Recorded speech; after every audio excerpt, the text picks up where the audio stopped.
Спецоперация спецслужб, масштабный арест, попытка госпереворота и убийство президента и его семьи подавлено, заявление главы государства. Путин объявил режим защиты, введение усиленной охраны и мобилизация силовых структур. Отдан приказ. Москва готовит срочное обращение, ответный удар России по Западу. Назначено экстренное заседание правительства, заявление о сговоре. Зеленский записал послание Путину, предложение сделки и обращение к гражданам РФ. Что сказал? Раскол жителей Востока Германии против политических элит. Что немцы считают причиной начала войны в Украине и чего хотят от Киева? Армения запросила у ЕС группу быстрого реагирования для противостояния России. О чем речь? Казахстан закрывает свой рынок для России, а в России тем временем закончились лохи. Резонансное обвинение. Кому стало хуже жить? Об этом и не только. Досмотрите. Друзья, всем привет! Это «Время Прядко», коротко, четко и по делу о том, о чем говорят в мире. И я начинаю.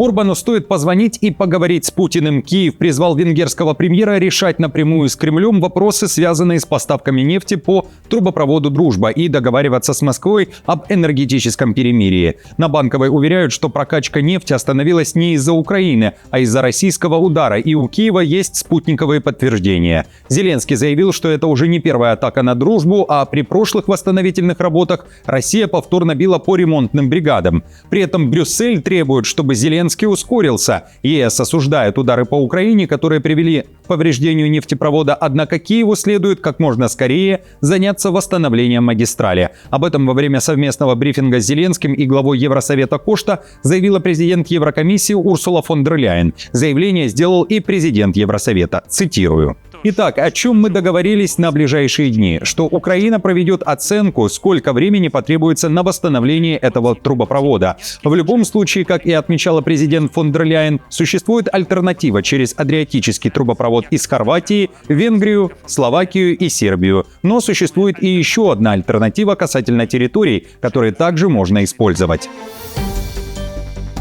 Захват власти. Президент заявляет о предотвращенной попытке госпереворота. Сербский президент Вучич впервые прокомментировал задержание мужчин, которые готовились совершить не только насильственную смену конституционного строя, но и убийство его вместе с семьей. По данным МВД Сербии, подозреваемые договаривались о покупке оружия и обсуждали ликвидацию президента, его супруги и детей. Вучич заявил, что видел доказательства, в том числе видеозаписи, где речь шла о переходе от избиения ребенку к его убийству. Вучич подчеркнул, это не эмоциональные высказывания, а зафиксированные материалы следствия. Он также намекнул, что мотивы подозреваемых основаны на лжи, которую они где-то прочитали, фактически указав на информационную радикализацию. По его словам, в соцсетях формируется среда, где призывы к насилию становятся нормой, а их авторы – героями. Операцию по задержанию провели силовики совместно с агентством безопасности. Вучич прямо заявил, речь идет не о бытовом конфликте, а о попытке вооруженной дестабилизации власти в стране. Единственное, что я успел увидеть, это как они должны были бы избить моего ребенка и причинить ему другую боль. А сейчас я вижу, что есть около 70 людей, которые выступают за то, чтобы этих людей выпустили на свободу. Речь идет о людях, которые хотели бы резать чьих-то детей. Просто имейте это в виду. И это у нас есть. Не кто-то сказал, не слухи, у нас это записано как доказательный материал. Человек, которого опасается Зеленский, речь о бывшем главнокомандующем ВСУ генерале Залужном. Издание «Шпигель» проанализировало часовую речь Залужного в Лондоне и фактически назвало военного главным конкурентом Зеленского на президентских выборах. После того, как президент Украины внезапно отправил его в отставку весной 2024 года, Залужный мгновенно превратился в потенциального претендента на власть, пишет издание. В Украине он остается суперпопулярной фигурой, говорится в материале. «Шпигель» также акцентирует внимание на конфликте Зеленского и Залужного и пишет, что он зрел давно. Еще до войны генерал требовал мобилизации и военного положения, но упирался в политические расчеты Банковой. Все окончательно взорвалось, когда в 2024 году Залужный публично намекнул на ошибки стратегии. Вскоре последовала жесткая отставка. В Лондоне Залужный звучит холодно и резко, иначе, чем Зеленский, не просит оружия, а требует производить собственное, не жалуется на удары по энергетике, а предлагает, как пережить новые атаки. Также, по словам украинского генерала, сейчас ни одна страна не обладает военными средствами, чтобы остановить российскую войну против Украины, уточняет Шпигель. Единственный выход – наносить России такие потери, чтобы она сама захотела переговоров. Дальше также цитата. Маневры по отстранению Зеленского, по-видимому, входят в политический расчет бывшего главнокомандующего. Пока из-за войны в Украине, вероятно, не будет выборов. Однако американцы в переговорах о мирной сделке настойчиво требуют скорейшего проведения голосования. Тогда может наступить момент Залужного. Наблюдатели полагают, что с его популярностью и отрывом от прежней должности командующего он мог бы организовать большинство против Зеленского. Тревожный раскол восток Германии резко расходится с политическими элитами. Большинство жителей Саксонии, Саксония-Анхальт и Тюрингии по-прежнему убеждены, без отказа Украины от НАТО никаких мирных переговоров не будет. Об этом пишет Berliner Zeitung, ссылаясь на результаты свежего соцопроса МДР «Фракт». Было опрошено почти 25 тысяч немцев, и 59% из них считают отказ Киева от вступления в альянс обязательным условием для начала диалога о прекращении войны. Этот показатель за год вообще не изменился, отмечают исследователи. Против высказались лишь 9% жителей Германии. Они уверены наоборот, именно членство Украины в НАТО должно стать ключом к переговорам. И вот еще о чем пишет издание. Среди сторонников отказа Украины от НАТО распространено убеждение, что расширение НАТО на восток в последние десятилетия стало значимой причиной войны. Согласно этой точке зрения, Россия имеет право на собственную зону безопасности. Отмечу, Зеленский накануне в интервью немецкому вещателю АРД заявил, утверждение, что Россия начала войну из-за стремления Украины в НАТО, является ложью. Он подчеркнул, что это право суверенного государства – самостоятельно выбирать союзы и внешнеполитический курс. Путин срочно объявил режим защиты, мобилизует силовые структуры и заявляет о необходимости приставить усиленную охрану к определенным гражданам России, в частности, представителям военной элиты и не только. На заседании коллегии ФСБ он обвинил Украину в резком росте террористических угроз, диверсий и атак на инфраструктуру на территории России. Причиной назвал неспособность Украины нанести военное поражение России. Кроме того, упомянул информацию о возможных атаках на газопроводы в Черном море. После этого отдал приказ: ФСБ должна усилить защиту чиновников Минобороны и не только. Вместе с другими силовыми ведомствами ФСБ нужно повысить уровень защищенности должностных лиц Министерства обороны, оборонно-промышленного комплекса, представителей государственной и муниципальной власти, работников образования, социальной сферы. Особенно в наших исторических и приграничных регионах. В полной мере это относится и к лидерам общественного мнения, журналистам, волонтерам, которым постоянно угрожает киевский режим. Зеленский при этом также заявил о росте терактов в Украине, вспомнив атаки и удары по силовикам. Он утверждает, что такие действия стали реакцией России на, как он выразился, малоуспешные бои на фронте и большие потери России. Он также сообщил о попытках ударов по государственной системе и сказал, что часть терактов готовится через Telegram. В качестве примера упомянул недавние взрывы в украинских городах, направленные на полицейских. Зеленский заявил, что у следствия есть данные, указывающие на след в Россию. Зеленский также при этом записал послание к Путину и гражданам России. В интервью немецким журналистам заявил следующее, цитирую: «Я не уверен, что они готовы услышать мое послание. Те, кто меня слушает, но боятся что-то делать, по-моему, прекрасно понимают все мои призывы и мою позицию по отношению к ним. Поэтому нет новых призывов к русским. По крайней мере, они не хотят действовать. Они полностью отдали свой голос, свои права, свои тела одному человеку – Путину. Поэтому у меня нет послания к русским. А мое послание Путину очень простое. Я готов к встрече. Мы должны закончить войну». Напомню, что накануне американская пресса распространила информацию о том, что США хотят закончить войну к 4 июля, когда в США будет отмечаться День независимости. Ответный удар РФ по Западу. Москва готовит срочное обращение. Предложение сделки, в частности, взаимовыгодное расследование. Госдума РФ собирается обратиться к Лондону и Парижу. Причина – последнее заявление службы внешней разведки РФ о грязной бомбе для Киева, которую, как заявляет Россия, готовят Франция и Британия. В России заявили о сговоре.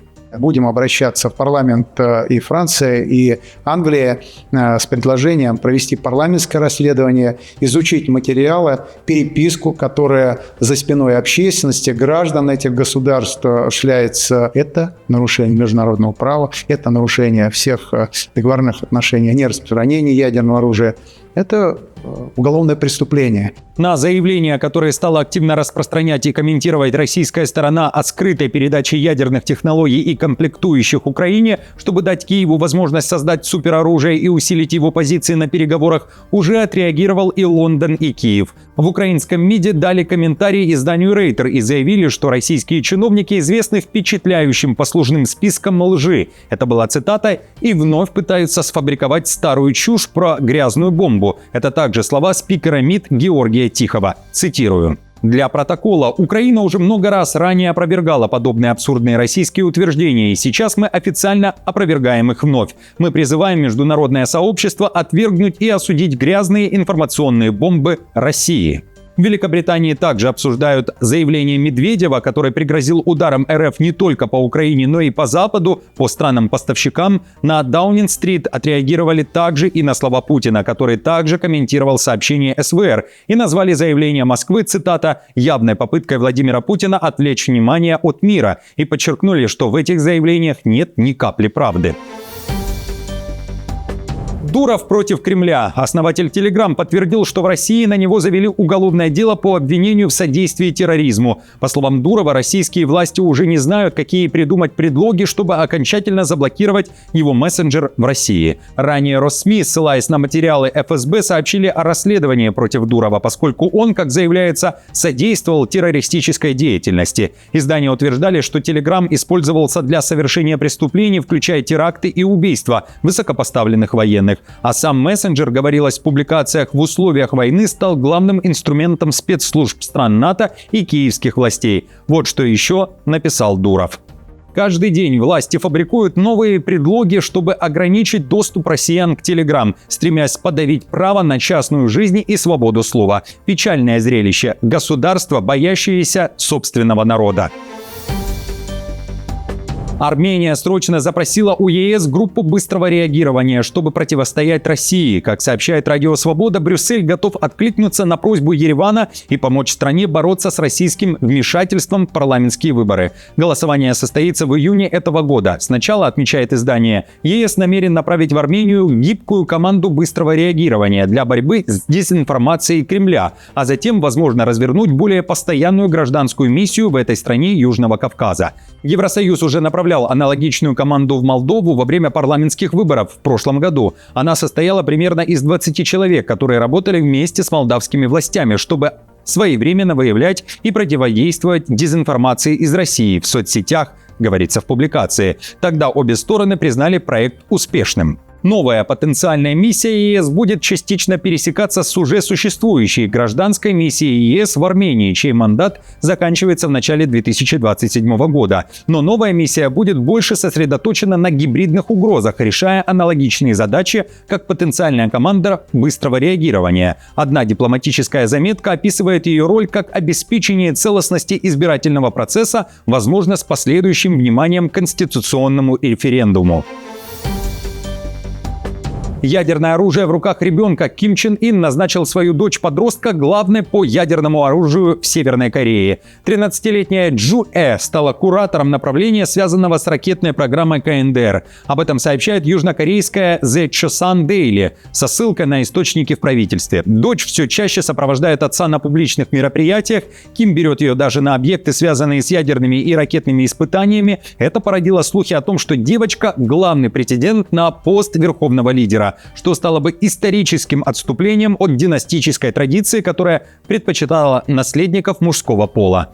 Будущее направление династии Ким будет определять динамику безопасности на Корейском полуострове, где отношения между Сеулом и Пхеньяном резко ухудшились в последние годы на фоне расширяющейся ядерной и баллистической ракетной программы Кима и жесткой политики бывшего президента Южной Кореи Юн Сок Йоля, говорится в публикации. Джу Э была повышена до позиции, аналогичной директору ракетного бюро, сообщил высокопоставленный южнокорейский чиновник. Теперь девочку вводят в курс дела. Этот шаг предназначался для того, чтобы подготовить ее к командованию Корейской народной армии, и, как сообщается, она уже получает брифинги от генералов и в некоторых случаях даже отдает приказы, а не Чан Чан Ха, который официально занимает должность директора управления ракетных войск с конца 2023 года.